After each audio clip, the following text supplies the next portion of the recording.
This is the latest movie by Josephine Decker, whose previous effort Madeleine's Madeleine I'm pretty sure I reviewed. And that was a weird one, kind of fascinating, and I did like things about it. But it ended up being a bit of a mixed bag and I didn't completely love it. However, it made me realize that Decker has some talent, so when she recruited Elisabeth Moss to star in this, I got excited. Because I'm a big fan of hers and she's been playing a lot of these off-kilter roles lately. Like in The Invisible Man where she just knocked it out of the park, or in Her Smell where she really got to show her range. So naturally, who else would be able to play horror writer Shirley Jackson? Known for things like The Haunting of Hill House and We Have Always Lived in the Castle. Things that have now suddenly, almost 60 years after her death, become popular for some reason. But yeah, the movie itself takes place in, I believe, the late 40s, early 50s. And this author is struggling with depression and with coming up with her next story. She's also a very abrasive woman, with what I wouldn't exactly call a cheery disposition. And the townsfolk aren't really a fan of hers, so she kinda keeps to herself too. But that's when her husband invites this young couple to live with them for a while. And the story begins in earnest. Things start to develop slowly in ways I didn't necessarily expect.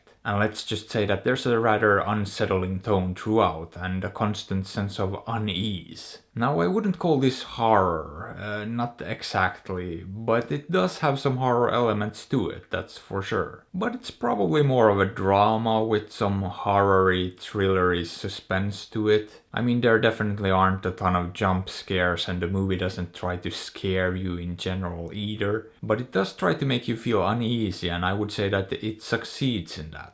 And a lot of that has to do with Elisabeth Moss's performance, because she's perfectly cast in this. At some point I even started thinking who else could even play this character. And I just couldn't imagine anyone else in the role, she just fits in perfectly. But with that being said, I probably liked Odessa Young in this even more. She plays the wife of the young couple who moves into the house, and she's just great in this. In fact, her character is sort of what became the focus of the movie to some extent. It's still about Shirley too, but it's almost as much about this young woman. And her character's journey and her character development was the thing that actually kept it engaging. It's really what at the end of the day made this as interesting as it was, I would say. The other parts definitely helped, but that was the heart of it, maybe even more so than Shirley herself. Although those two characters and their journeys are definitely intimately connected too. One wouldn't work without the other, and yeah, they end up being rather intertwined.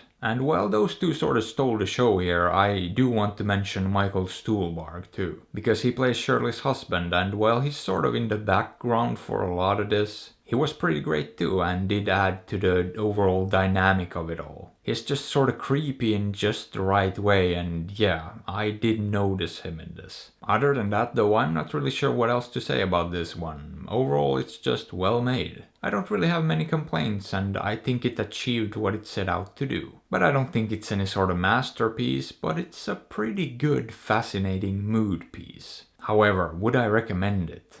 Maybe not to most people, but those who are into this kind of moody thing, sure, maybe give it a peek, or don't. After all, I'm not your dad. But hey, what are your thoughts on this? Have you seen it? Did you like it? Let me know. And if you enjoyed the video, maybe give it a thumbs up or sub to the channel, because that would be fantastic. And if you'd like, you can also support me on Patreon or PayPal through the links in the description. And as always, I appreciate you and thanks for watching.